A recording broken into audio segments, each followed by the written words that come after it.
before the net when people tried to learn the whole facts. Amazon, Bezos, monopolize the pesos. Hey. Yo, we back with another one in the den, and you already know who you rocking with. It's your boy, Iameddiejackson, and let me tell y'all, these past few weeks, I appreciate the break. I've done a couple episodes, but, I had to take a break. You got to make time for yourself. I feel like coming off the break, we're coming back with a fire interview. Somebody that I feel like, he was the most sought after in my Google searches for the longest, just because, I just admire what bro does and everything that he's contributed to the game and to this film industry, man. I think what he's doing is phenomenal. Before we get into that, make sure y'all click the follow. Click the subscribe button. If you guys aren't tapping in, make sure you guys tap in the social media channels. It's the Director's Den podcast on all platforms, man. And so we trying to do great things, just bringing people into the den, spreading gems, man, letting them tell their story and seeing what we can draw from their story, man, to kind of move us along the way and along the path, man. The person I got in our studio today, man, I'm not even going to say his name up front. I normally give the name up front, but I'm not. I'm not this one because I want to save the best for last. And Carter, my bad. I said it anyway. We're just gonna roll with it. Carter Frank. Welcome to another episode on the Director's Den. Today we have the pleasure of delving into the inspiring journey of Carter Franklin's, a self-taught content creator who has amassed over 150 million views across all social platforms. Currently, Carter works full-time for the Ohio State University, you already know, and part-time for the NFL as a live content correspondent. His impressive portfolio includes features of the NFL, the Ohio State University, Cleveland Browns, ESPN, Fox Sports, Bleacher Report, Sports Center, Body Armor, and the list goes on. Carter's career began during his college years at Ohio Wesleyan University, where he honed his skills as a student video creator. His dedication and unique approach to the content creation has made him a motivator and a mentor in the industry. Carter's advice for young creators looking to break into the industry are invaluable. 1, post your work. 2, follow creators you look up to. 3, be patient. 4, identify where you want to be. 5, it's all about the reps, practice. 6, dream big. And 7, prioritize your happiness. Carter's journey and mindset exemplify what it means to be a top-tier content creator and producer. We're thrilled to have him on the show as we delve into his experiences and insights on today's episode. What's going on, my Let's go, man. Let's go. Happy to be here. I appreciate the kind words in the intro. Yeah. I'm excited to be here and really appreciate you having me. Dope, man. Dope. You're one of those guys that I feel like, is very, you can tell you're just very humble about what you do. You can tell you come from small beginnings, right? And I feel like that's like something that a lot of creators don't really understand. We live in this popcorn generation, microwave generation. Everybody's a creator, everybody's a content this, content that, whatever realm they're in. When you look at your journey, can you take us back to just the beginning of the journey and what inspired you to start creating in the first place? Yeah, for sure. I mean, I think growing up, I always had a sports background. Baseball was my sport growing up. It's the sport I played my whole life. Nice. Played it through high school.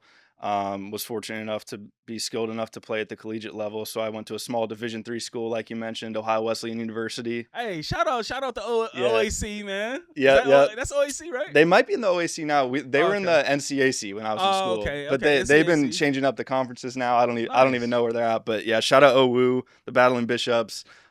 Played baseball there for 4 years. I had an awesome college experience.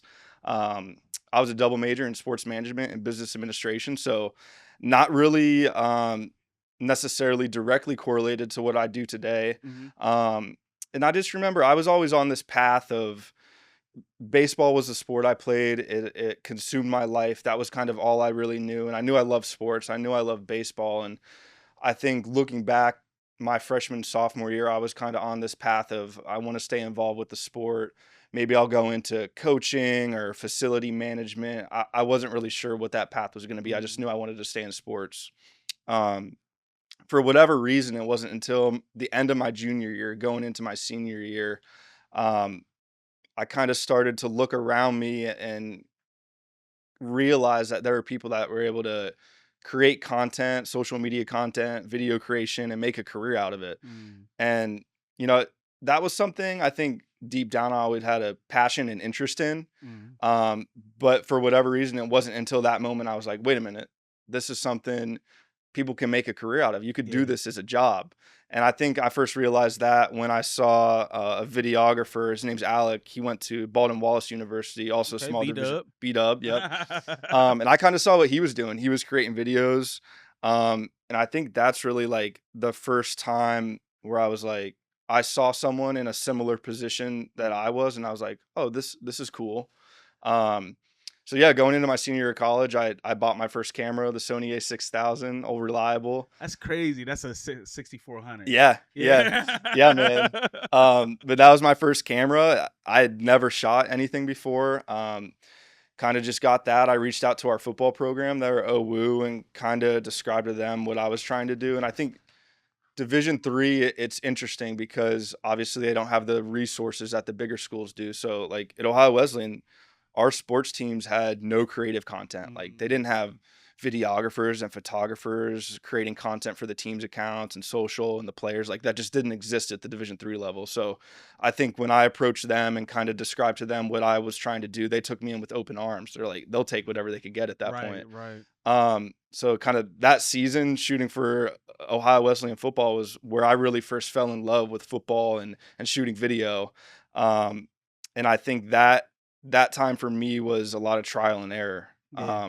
Like I didn't go to film school. I didn't go to school for this. So I was picking up a camera for the first time and figuring it all out on the fly.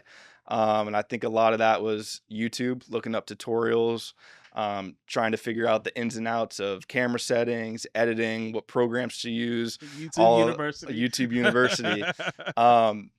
I think at the time I thought my stuff looked pretty cool, but looking back now, I had no idea what I was doing. I think there's kind of beauty in the growth of that look back and see how far you've come. But long story short, I worked with our football program that whole season.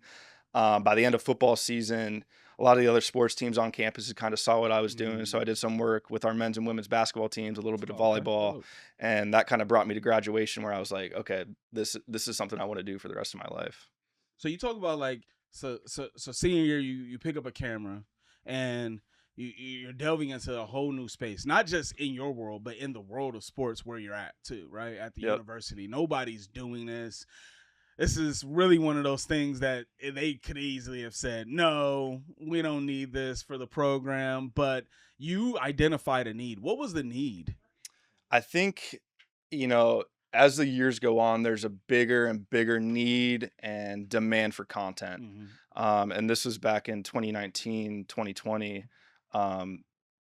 I think the space has evolved a lot since then. Like my position with the NFL didn't exist 7 years ago. So I think as much as we like to think that this whole content industry has been around for the longest time, I think it's still very new and still evolving. But I think that need that I identified when I was in school was just for content. Like there was a lack of content. I was on the baseball team, and I remember we had a photographer come out to 2-3 games during a 40-game season. So there was just a lack of content. And I think that's where the need was. Do you think that students, I mean, obviously IG's around at this time, TikTok's around. Do you think that social media also played a big platform for like why people want content, especially at schools? Because I mean, image is everything, right? Yeah. And that's what it's bigger than just the sport. It's about getting people to the university. It's about having that access to us so that people can see what type of team we do.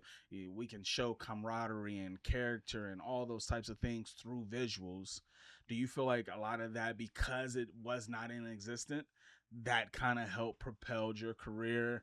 I mean, far as like just being an innovator and a starter of things that just don't exist. You know what I'm saying? Yeah. Like, I mean, you're in a unique space, 2019, 2020, right before COVID, right before things getting shut down.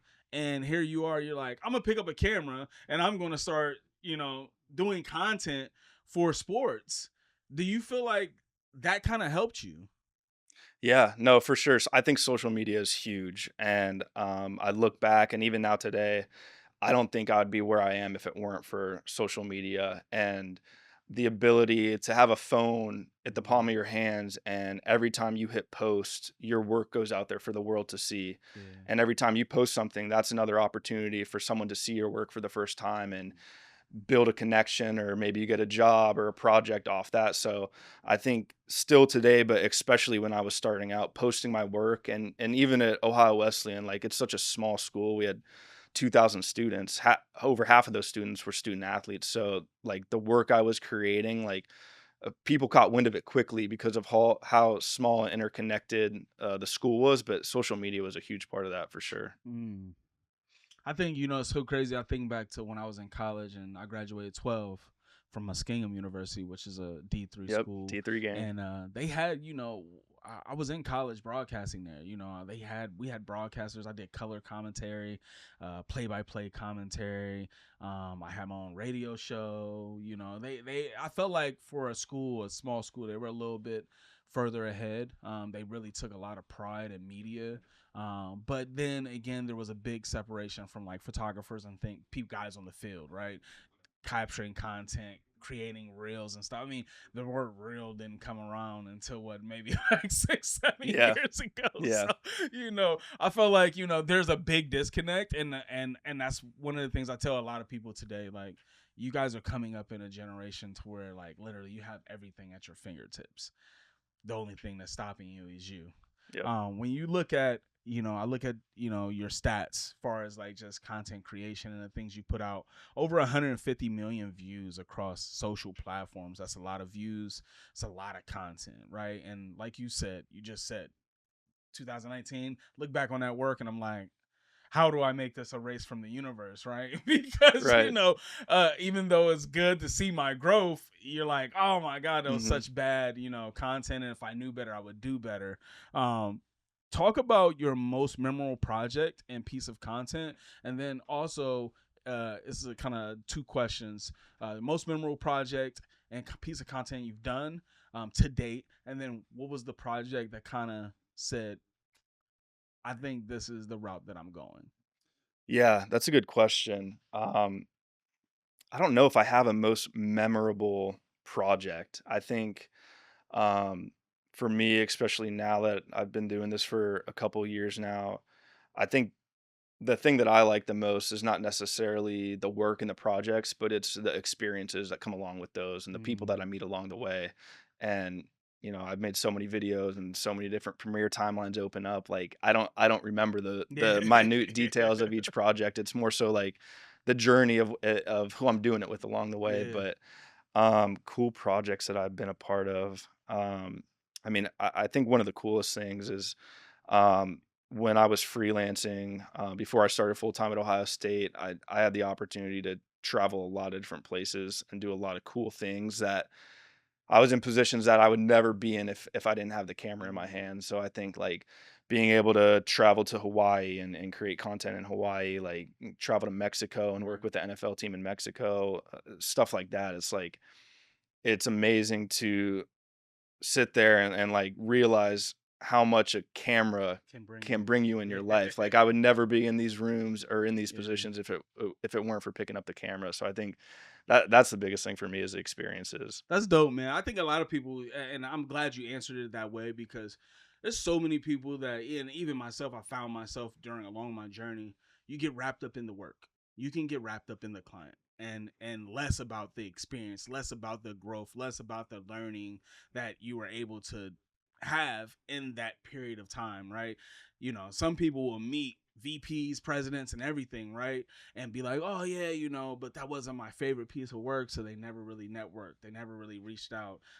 They didn't create a LinkedIn. They don't post their work, right? And some people put that umbrella over themselves. What would you say? How do you defeat that umbrella of people put like this glass ceiling over ourselves? As nobody's putting this glass ceiling over you. You have access to technology, you have access to cameras. I know some people that do some really, really great stuff on a phone. I mean, you see it all the time. Yeah. shot on my phone, shot versus my camera. Still great footage. It's not mirrorless. It's not 16 to 20, field of depth or shot on a 70 to 200 G Master, but it's still great footage. Talk about the advantages of taking the little and maxing out with the little bit that you had. Yeah, no, that's a great question. I think a big misconception for people starting out, and I was the same way when I was starting out, is people think that better gear equals better work and better video, and I think that's just not the case. Like, if I had the camera that I had when I was starting out and had it today, the videos I can make today would be exponentially better than the videos I was making 5, 6 years ago, just because I know how to use it. So I think that's the biggest thing. Like, the best camera you have is the one that you have. And it's like, you don't need the most expensive camera. I could go out and shoot with a $20,000 cinema camera, but my videos aren't going to look good because I don't know how to use a cinema camera. I've never shot on a cinema camera. So I think expensive doesn't always equal good. And that's something that I know I learned the hard way. And I think a lot of young creatives kind of have that mindset. Yeah, I know a lot of young creatives have that mindset. I bring, when I do shoots and stuff, I have all the way from GoPro camera to, a big cinema rig, right? And, they always get so amazed at the cinema rig. And I'm like, that's cool. I can't bring this out to the field and rock with this. This is all, cinema is no autofocus, right? Yep. Like, normally a cinema camera could take sometimes 2 to 3 people to operate and really get the same shot that I could use on an FX3 or FX30 or A7 IV, a A1. You're much better down that route. Don't go spend $16,000 to $20,000 on a red camera. Because I know some people that shoot with red cameras and they are terrible. Yep. Terrible footage. Yeah. I'm like, do you even know how to render that? Do you know if Premiere can take that? Oh, and then next you're revamping everything. When you look back over just some of the shoots that you've had, can you share some of the behind the scene insights from your work with the NFL and Ohio State? Yeah, behind the scenes insight. That's a good question. I think a big thing for creatives to realize, when maybe you're just out of college and you're looking for gigs, and you want to work with big brands and big athletes.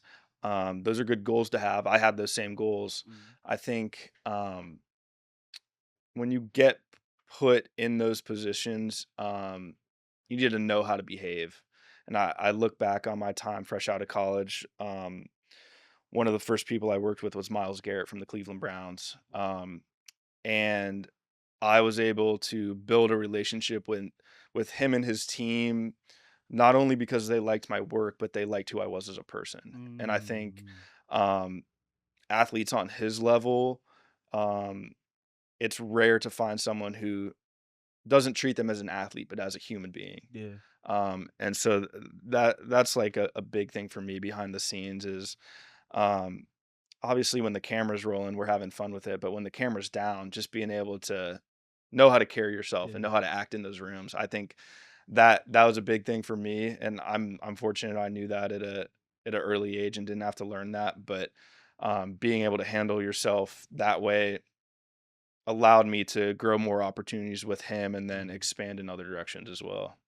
I tell people all the time, man, and this is so crazy that just speaking about, just athletes and NFL athletes, when I did Darrelle Revis's Hall of Fame induction that weekend, it was phenomenal, right? You're behind the scenes, you're seeing all this different stuff, you're seeing all these athletes, and I had the choice to bring a couple creatives with me, and I didn't. Mainly because it was not the it's not so much of how I believe they would act on set, like when the cameras are rolling, because they're very diligent guys. It was just so much that when we were having down conversation before the weekend came, it was so much like, oh, when I see him, I'm going to ask him for autograph and, just like really fanboying out and stuff like that. And I was just like, this ain't the place or the time to be doing that.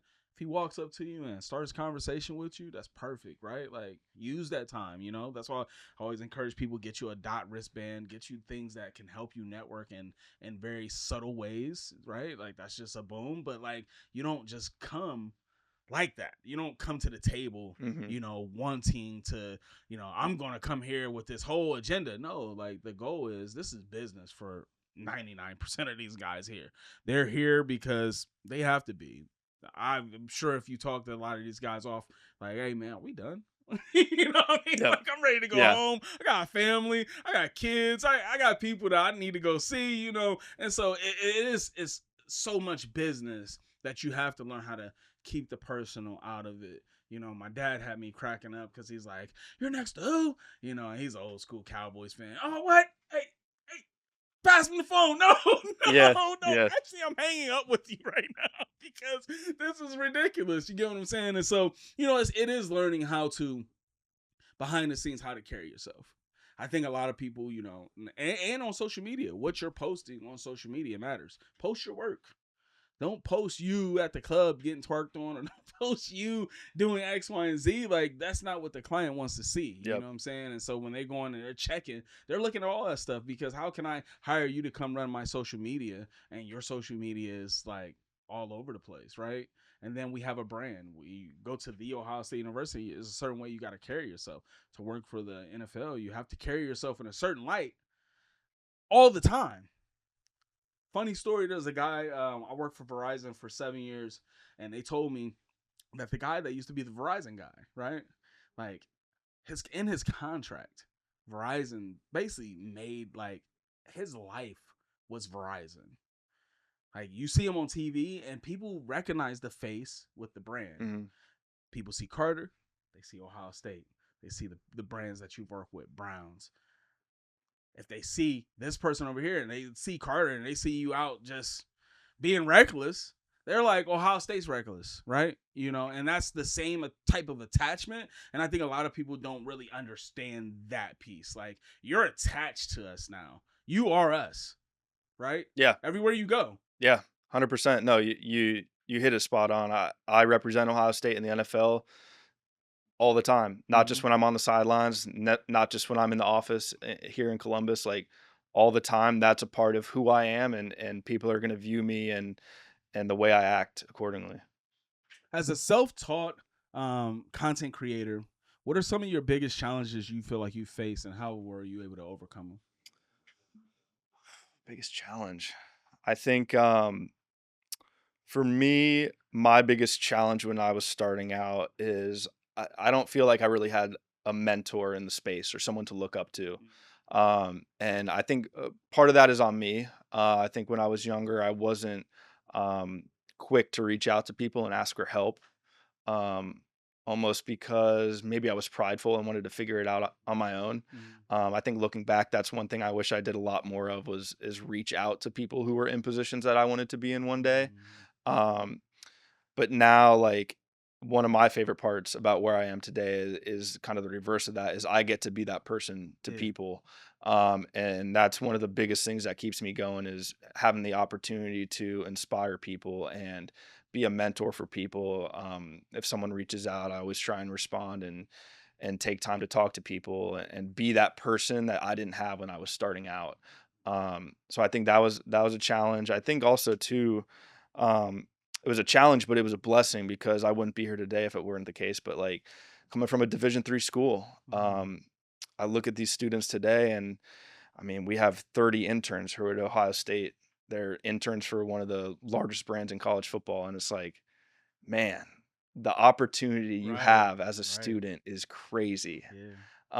So I think that was a challenge, but I wouldn't change it for the world, because I wouldn't be where I am if it wasn't for those small Division III beginnings. And I think a lot of people might use that as an excuse, like, oh, I'm going to a small school, I don't have the eyes on me that Ohio State or Clemson, LSU, Texas might have. But I think it's almost an advantage now looking back on it, because it's such a small place, you have so much more access that you wouldn't have at those other schools. And they're open Yeah. to more ideas. You think about like smaller programs, they don't just have somebody that's just like, may not even have a budget for it. Like, that's not in the budget to pay somebody to come in and do this. But if you're willing and you got the ideas, yeah, we can definitely put our heads together and see what we can come up with, right? That's a win for you. A lot of people equate free with negative, and free ain't negative. I feel like free, it can only be negative when it's not serving you in another purpose. Meaning, like I did Darrell Revis's weekend for free, right? This is an opportunity that I feel like will pay me dividends down the line somewhere down the line. This whole experience from this weekend is going to be much more than if I was to get paid, handed over the footage, and walked away, right? No relationships built, no none of this built. And I think a lot of times when you are doing something and you're offering up your service, that opens the door for relationships to be built, because they're like, this dude came out, he loves it. My firm belief is, if you're a photographer and I walk up on you anytime, you should always have your camera with you, because you're not a photographer because you get paid to do photography. You're a photographer because you love it. You fell in love with this. This is what you do. Being paid is just a byproduct of me doing what I love and being good at doing what I love and investing in the thing that I love. When you look at your career, how do you stay above that? How do you continuously stay above the industry trends? How do you stay above other content creators, right? A lot of people coming for your job, Frank. You know what I mean? Like, this is the day in the world. This is the world and day that we live in. To be a mentor and to want to mentor somebody, right? That means I'm giving you the game. I'm going to pour in as much as I can pour into what you got going on. But then again, that same person can turn around and be the person that you're job battling against. How do you stay above that humbly? Yeah, no, that's a good question. I think it's two-part for me. Like, I think part of it is, one, the people I'm surrounded with at Ohio State are so talented. Like, we're all pushing each other every single day, and like, if I see Ethan make a video or Alex make a video, I'm like, oh, I got to level up this next one. So I think there's like that friendly competitiveness when you're at a place with so many talented creatives, which is awesome. I also too, like, I don't necessarily think it's like the mentorship that I'm giving to these students. I want them to be better than me. That's what I want for them. And that's like fire. We have students who are 18, 19, 20 years old. They are leaps and bounds ahead of where I was today, or even when I was their age. Like, so I think that's the biggest thing, is like shout out those guys. Yeah, I mean, Lucas Osborne is one. Shout out Lucas. That's my boy, man. I love Lucas, man. Yeah. His creative ability is unmatched. Yeah. No. I feel like he has a fire in him that you just don't find in every creator. Yeah, him and Brian Jay's another good one at Ohio State. Both super talented. And they're both students at Ohio State. And if we can't keep them, someone is going to get a steal, because those guys are two people to look out for. But I think that's the biggest thing, is like, I know I'm not the best. Yeah. I know I'm not the best. And I think anytime there's an opportunity for me to propel someone to another level, even if it's above the level I'm at, like, I'm all in for that. That's dope, man. That's selfless. And I feel like that's the things those are the attributes that keep people in jobs, right? Like, when I was at Verizon, right before they did the major shutdown, we had a lady on our team. She was there for like 30-some years. Verizon knew she had got to a point in her career that she was just a clock in, clock out girl, right? Clock in, do her job because she did good at it. They wasn't going to fire her. You can't find another person that does the job as well as she does. Plus, she pours into other people that come into the team, so she knows how to teach. It takes off a lot of that stress from management and different things. But that's how you keep your job, is by being selfless, by being humble. That's how you say, hey, yeah, give him the role. I've already put in all the hours and the work, right? Like, maybe that's not my goal at that time. When Lucas, it's time for his time, it may be time for me to step back or settle into something else, right? Like, and I think a lot of people aren't really forward focused.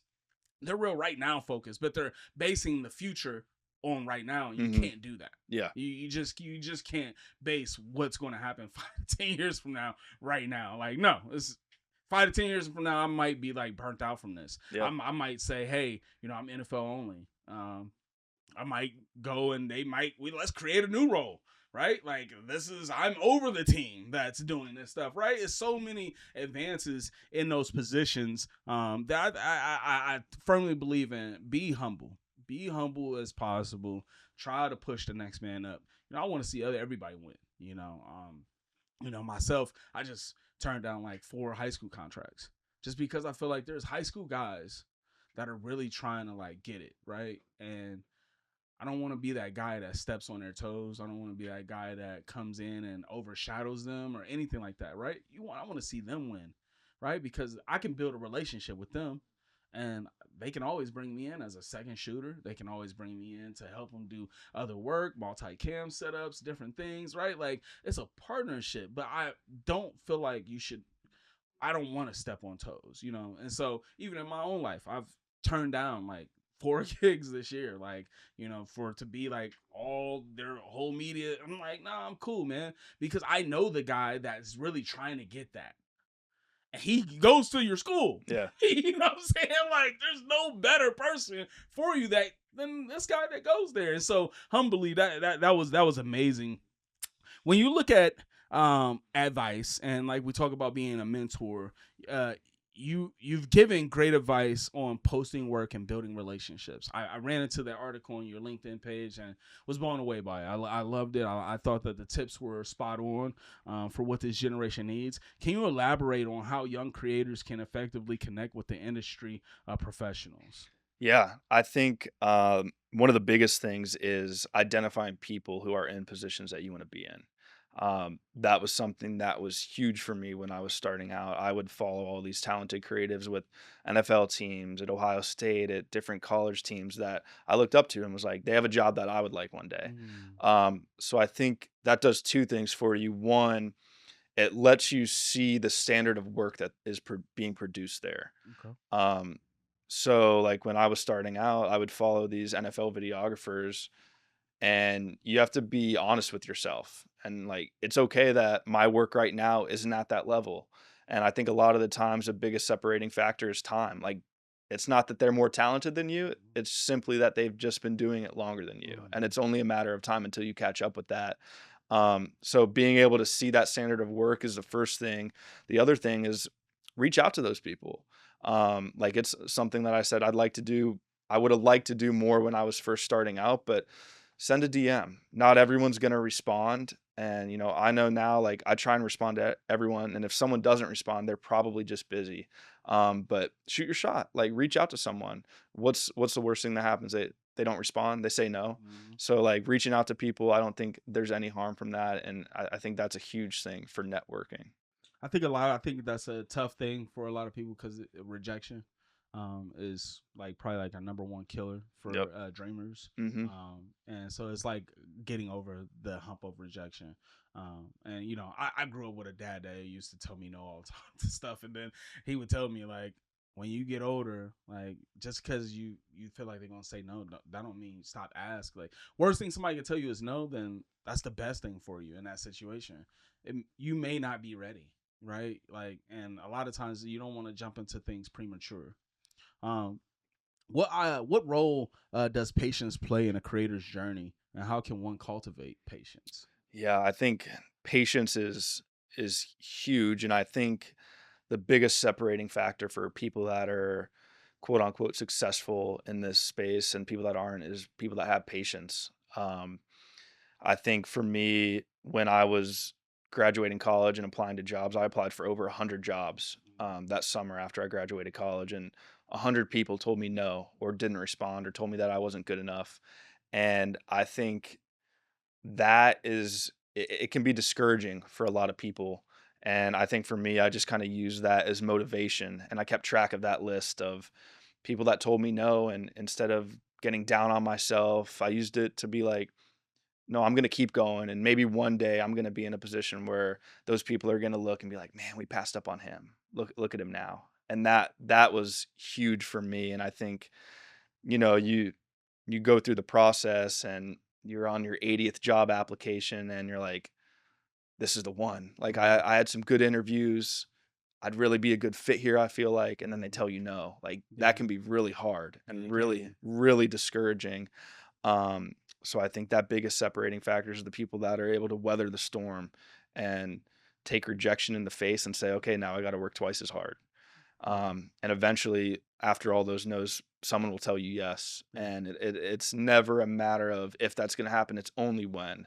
And I think when you have that mindset, that's when you really become successful. Yeah. I mean, hey, I tell people all the time, man, take it from me. I've applied for Ohio State like 5 times. Get told no all the time, right? It doesn't mean I'm not good enough. It doesn't mean that you don't have it. It's something, but you just got to take the time to figure that out, right? And I think a lot of that does fall back on patience, right? Like, if you're anything worth getting is worth waiting for. Yeah. And worth working for. You get what I'm saying? So if you really want it, then you're eventually, like you said, the time is when. When will it happen? It could be next year. It could be just keep doing it, right? I've done gigs with people that I've literally tried to. There's a studio here called Mills James Studio, big studio, and I've tried to apply for them. Never got a job, right? Like, I'm like, dang, what do they do here that I don't do, you know? And one day, my buddy, Yavis Ellis, he formed a marketing company, and then they started doing work with the Ohio Lottery. Well, the Ohio Lottery shoots at Mills James. So he was hiring me to do DP work and like photography, videography, cook up little reels and stuff like that for their business. And then next thing you know, I ended up bumping into the guy that was telling me no all along. And he's like, hey, you know, but it didn't happen like, you know, oh yeah, you told me no, blah, blah, blah. It was just like, dude, I love your work, right? He came up to me and was like, pull me to the side, like, I love your work. Have you ever thought about working for Mills James? And I was like, dude, I've applied here 5 times. Really? Really? You know, and I've always told people I'm a communications major. When I was in college, when we go through the interviewing process, I was always told that people always look for the reason to say no, right? That's the first thing that interviewers are looking for. They're looking for reasons to look at your resume. You could misspell something. Anything to say no. And then when they get to the bottom of the pile, the ones that they didn't say no at, those are the ones that they are looking into. So you just have to figure out why are they saying no. And sometimes it's not even figuring out. Sometimes it's like, dude, just keep taking the no's until you have that moment, right? You have your moment. And that was my moment. And now I do all types of work with Mills James. I don't work for them full time. My life doesn't even call for that now, right? I can't go and work for them full time, but I do partnership events and subcontracting work and stuff like that, freelancing. And so it's worked out. It's like a full circle. You get what I'm saying? And that's coming from me. I just got a letter yesterday from Learfield telling me, no, we're moving on, but that's okay. It's perfectly fine. Why? Because there's so much strength and in no. Like, I think a lot of people they get weak, they take no as a weakness, right? And it doesn't mean that you're weak. It means literally that you can do it. You'll get another shot. Yeah. And that's how I look at it. For sure. And it's funny you bring up applying to places and being told no multiple times, because the positions I have today at Ohio State in the NFL, I applied for these positions before and I got told no. I think I applied for 3 different positions at Ohio State before they told me yes. So I think that's crazy. Yeah. And now look, they got the GOAT. No, it's crazy. And I think, you know, be honest with yourself. And for me, when I got told no, I just took it as I got to be better. And I worked for another year, built my portfolio up until you get to a point where they can't say no anymore. Yeah. Somebody gonna say yes. Yep. And I feel like that's the better pot to be in. The better pot to be in is like how you just explained with Lucas. If Ohio State don't keep him, somebody just got to jump, right? And that's the position to be in because you see the hard work day in, day out. I talked to Lucas about his vlog and why he vlogs every day. And he just told me, he said, man, you know, I was trying to go down the experience of being a good video guy, right? And I was told by a mentor to try to shoot something every day. If you can shoot one thing every day, for one, you're building a lot of attributes and structure into your work day, because this is the life of a videographer: shoot, edit, all that every day. And he said, I just started with myself. But it's like that realization. You get what I'm saying? Like, he started doing that in high school. and now look at him now. And mind you, I only knew Lucas through social media for the longest until him and his guys started Together Creative. And, now they're making motion with that. They're doing track events and stuff. And all that to say, embrace the small beginnings. Like, nobody comes from big beginnings. Nobody's just handed this. Because videography is a talent. It's a skill. It's something that has to be grown, has to be nurtured. You have to pour your time into it. And I feel like if you don't do that, then it's easily known in the footage. You can just tell. Yeah. Yeah. No, he went to YouTube and he downloaded a filter and just threw an overlay over it. Yeah. No, I think part of that too is you got to embrace the suck. Like it's going to be hard at times. And I think, at least I think what I get to do every day is pretty cool. And a lot of people want to do it. And if it were easy for everyone to do it, it wouldn't mean as much. Yeah. So I think that's something to recognize too. Yeah, that's a fact. Ohio State University and the NFL part-time. How do you manage your time and responsibilities between both? I mean, full-time at Ohio State, part-time NFL. How do you balance that? Yeah, it's that's a good question. Football season is tough. It's tough to find balance. It's pretty much 7 days a week, Monday through Friday at Ohio State in the office, Saturday game day, and then Sunday I'm driving up to Cleveland, and then wash and repeat the next week. So it's a grind during football season for sure.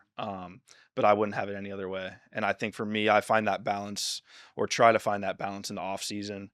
Once end of spring into summer, students go home from Ohio State, it's a little bit slower on my end. So I try and take that time to put the camera down. It's okay to shut the laptop after work today. I noticed that about you because I seen when you came back, you was like, I'm back, baby. I'm back. You could tell you just had a newness, a refreshness to yourself. And I think that's one thing starting out. I don't know. I almost felt guilty for not creating. And I think while that's good to have that drive, I think that's a fast track to getting burnt out. You got to find balance. You can't pick up the camera and edit every single day, 365 days a year. You might be able to do it for a year, maybe two, but I know for me, I'm in this for the long game. And you talk about at a high level. Yep. Yeah. And like I look around now at people that I deem as like the most talented and most successful in the industry, and it's the people that are around and they're doing it at a high level for a long time. And like there's people that'll come in, they'll go crazy for a couple years, and then they get burnt out and they leave the sports industry. And I don't blame them, like for how hard they're working and how much they're working. I'd probably want to leave too. So I think for me, I know I'm in it for the long haul, and you have to maintain work-life balance. Got to keep check on your mental. And I think that's so important for doing this for a long time. You mentioned the importance of mental health, prioritizing happiness. How do you maintain a healthy mental stability? We talk about work-life balance. Is that like the key to having the positive mental stability? Yeah, I think for me, that's a huge thing. And I'm very fortunate at Ohio State. The team we work with is awesome. And I'm very grateful because I'm very aware that it's not like that everywhere. And I know there's a lot of teams and places where their creatives are overworked, they're underpaid, and it's a toxic work environment. And I know at Ohio State is very much not that. And honestly, that's one of my favorite things about going into work every day is the people I get to do it with. And so they make it fun every day. We do work and execute at a very high level, but we like to have some fun and crack some jokes along the way. So I think that's a big thing. The people I'm with, and then the work-life balance and being able to separate Carter the creator and Carter the person. And that's big. Yeah, that's sure. big.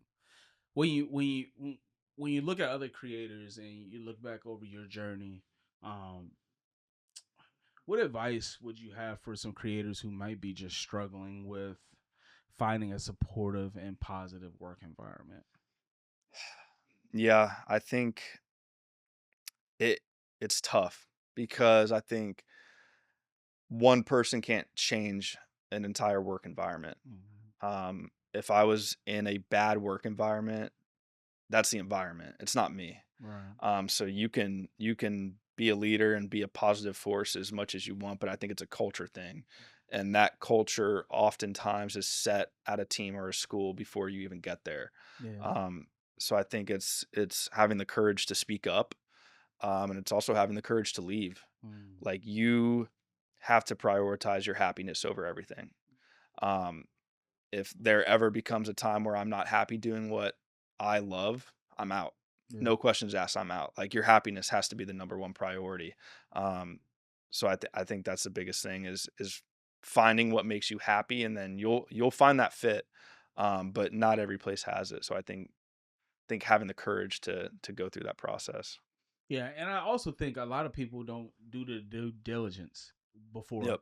applying for places, right? Like, there's so many different things that you can do to find out what the culture is like, right? Like in your networking, if I want to know what Ohio State's like, find out who's Carter, right? Okay, you find out who's Carter, reach out to him. How do you like working there? It's the same thing that you would do in a job interview, and if you don't ask that question, I feel like you're crazy. I've never went to a job interview and walked out and not asked the people that are interviewing me, do you like it? Do you love it?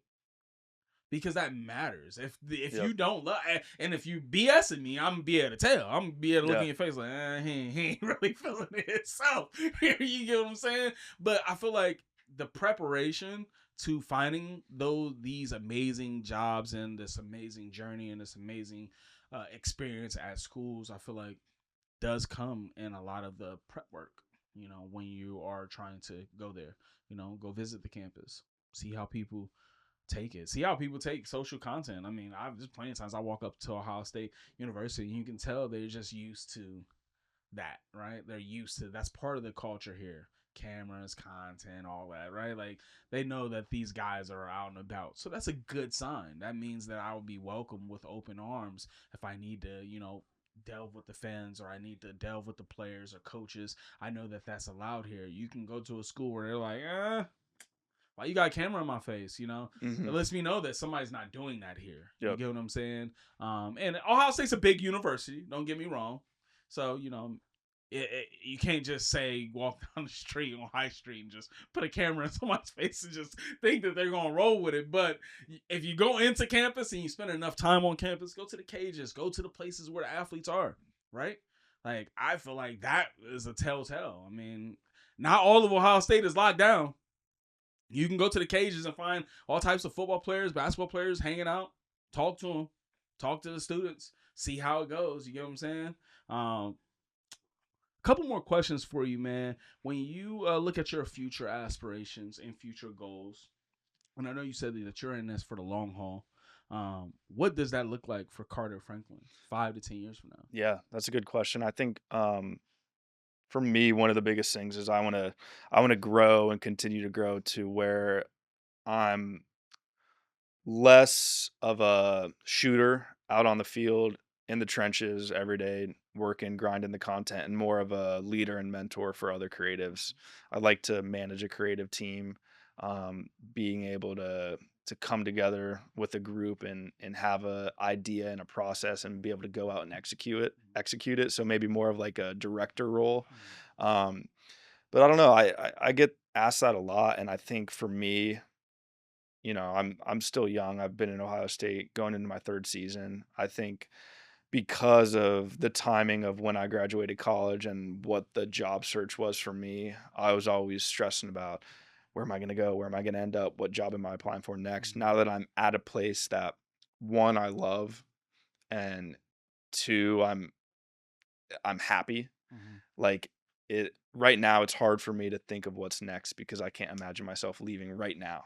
That's I'm not that's not a good not saying I'm going to retire at Ohio feeling. State by any means, but Right. I really love what we got going. I love the growth that our team has showed to me and what's capable in my career, and so I'm just excited to keep building with what we got. That's dope, man. That's dope. You definitely tell that an empire can be built. Um, but it takes time. Like you Yeah. said, it takes patience.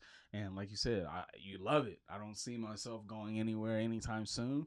But you never know. Life happens. Things change, and 5 to 10 years from now, I believe you should have a thought process of what 5 to 10 years look like, but it may not be that, right? And you have to be okay with that. When you also when you also look at motivation and inspiration, what's some of the guys? I know you say you don't really have a mentor, but what are some other guys that people, creators that are watching, viewers that are tapped in, that they can go search and look up and be able to draw something from, just like you drew something from their work. Yeah, no, that's a good question. I think, um, there's so many talented creatives out there. And the list is so long. It's hard to name them all, but for me, I think my favorite thing is when I'm able to meet someone who I've followed on social media for a long time and I see all the awesome work that they create and I meet them in person and they're an equally awesome person. Like that is the coolest thing to me. Yeah. Some guys that come to mind, David Sosna, he's with the Phoenix Suns. I worked with him a little bit in the NFL. Jimmy Longo, he's the Cavs team photographer. Darren Strawberry, he's with the Shout out Darren. His yep. name's been brought up multiple times. Shout On out this Darren. show. Darren's one of the dopest guys. Just good energy. Yeah. But like people like that, where I don't know, it's fun to work with people who are humble and passionate and just good vibes. Like that's the biggest thing for me. The work is the work, but how can we connect as people? Outside of football, have you ever delved into any other type of productions, like short films, documentaries, music videos? You ever did some music videos? Yeah, Carter? I did. I did a little music video back in 2019 when I was starting out. Nothing crazy, just on the A6000. But mostly sports. Done some product photography too. Okay, nice. But yeah, mostly football. I mean, I fell in love with football, and it's funny because I remember the first time. I'm not really a big football guy even today. Like I'm not too tapped into college football or the NFL, but I remember the first time I was on a sideline at Ohio Wesleyan, and I just like the feeling and the energy of football is different. Like, and I remember that feeling I had then, and I still have the feeling now. And obviously, it's on a bigger stage, but for me, that feeling truly has never changed. And just like the energy and the anticipation before kickoff, like that's something I fell in love with from the start. Football does have that electric feel, um, from the beginning of the game, the players coming out to just the jaw jacking on the Mm-hmm. sidelines, especially if it's a heated game. I mean, you've got to do Ohio State, Michigan. I mean, some big rivalry games, and I'm sure it's just like, because you feel you're almost immersed as you're part of the team, right? Like you are a player. You just don't got a uniform on, and you're not gonna get hit today. Yeah. but you like, yeah. You Yeah. might start talking smack to their videographer. What's up? We here. But it definitely does have an electric feeling. That's some kind of same feeling I get with basketball. I feel like basketball has a very electric just vibe to it, man. And especially it depends on how you shoot. If you're a thrill shooter, some people are like more detailed. Some people are more like, the calm. Mm-hmm. But then you have some people that are really just about the thrill. Like, you had a post shot with Myles Garrett, like, doing this thing. And, it's like, how do you not get energy from seeing this? And then I get to capture it, right? And then I slow it down and I'm doing all this stuff. You get what I'm saying? Like, it's just, it is a whole different feeling, man. When you, and we'll wrap up with these two questions, man. When you look at impact and influence, Carter Franklin, you're doing something great. At Ohio State, your journey has came this far, and it's to go further, right? How do you measure the impact of your work beyond views and social media content and people like me blowing up your DMs? No, I think the work is the work. The numbers are the numbers. For me, my biggest impact is to inspire at this point. And I got a DM a couple months ago from someone who said, "Hey man, I just came across your profile. I'm also a Division III baseball player, and like seeing your journey and what you've been able to do has inspired me to chase my Wow. dreams. So I just wanted to say thank you." And like to hear that what I'm doing and the work and what I'm creating is inspiring people to chase their dreams. That's everything to me. And so like the ability to use where I'm at and what I'm doing to just give back and inspire those people who are up next, that's my why at this point. Dope, man, dope. And last, in what ways do you help to influence and inspire the next generation of content creators at Ohio State? Yeah, I that's a good question. Um, I think just being a resource for them, um, being someone who they can come to for advice, whether it's something big or whether it's something tiny. Like, hey man, I don't know how to change my camera settings so I can do this, because I didn't know how to do that when I was starting out. So Yeah. just being someone who's approachable for them to come up to and do that, and just show them that it's possible. I think um, I'm testimony in my path and how I got here. Like, you don't need to be the most creative person. I know I definitely wasn't. I know I definitely am not today, but I think how you go about your business, Mm. your work ethic, and most importantly, how you treat people, that's what where you're going to make moves and where you're going to land in those opportunities. So just showing them that through my work is the biggest thing. Dope, man. Y'all heard it here first, man. You know, Carter Franklin, we definitely appreciate you coming through. I know you like to go by C. Frank. I didn't even know your last name was Franklin. I thought it Yeah. was Frank. Every time I read, like, yeah, you know, C. Frankie out here. And I looked at it, I was like, Franklin? That's funny. But, you know, Carter, it's definitely a pleasure having you on the show, man. You know, to those that are out there watching, listening, you know, hopefully you guys took something. There was a bunch of gems, a bunch of just that great advice in this episode. And, you know, for somebody that's made it from D3 to D1, right? Two different paths. D3 baseball player, D1 content specialist. You get what I'm saying? And so, you know, don't ever give up on your dreams. Continue to pursue your dreams. And if there's any content creators out there, you guys have heard Carter say on the show, reach out to him. You know, use him as a resource. That's part of his future. Is not just as being a resource. Is being able to be touched and be able to reach out and look at his work, man. Give them your social media accounts where they can follow you, how they can see your information. Yeah, C Frank Films on Instagram, Twitter, TikTok. Shoot me a DM. Happy to chop it up, answer any questions. Yeah, for sure, man, for sure. And make sure y'all come ready. Don't be wasting my man's time, because there's some people that have y'all be reaching out to me and it's just like, really this question for real. Yeah. So make sure you use the time wisely, man. You don't get too many guys that's in his position that even offer that, right? Some guys will look at your DM and just be like, just another guy that's trying to go down to this world, because we are in a world of content creation. Everybody's a content creator. Everybody sees themselves as a content creator, and everybody feels like they can do what he can do. And truth be told, not everybody can do. Not everybody's ready for this, and everything, especially like content creation at this higher level, comes with its own beast. And so just make sure you guys are ready. Do your work. Do your preparation. Look him up. Look up the things that you need to look up before you come with your questions ready. And, you know, like always, make sure y'all go follow the Director's Den podcast on YouTube, TikTok, Instagram, Facebook, all the social media outlets, and tap in. I'd like to hear what y'all thought about this episode in the comments. And, you know, definitely would love to bring more people like C. Frank onto the show. Frank, thank you. We appreciate you, man. Thank you. This is Appreciate the you Director's Den. We out. Yeah, for sure. Look at that. On the buzzer. On the buzzer.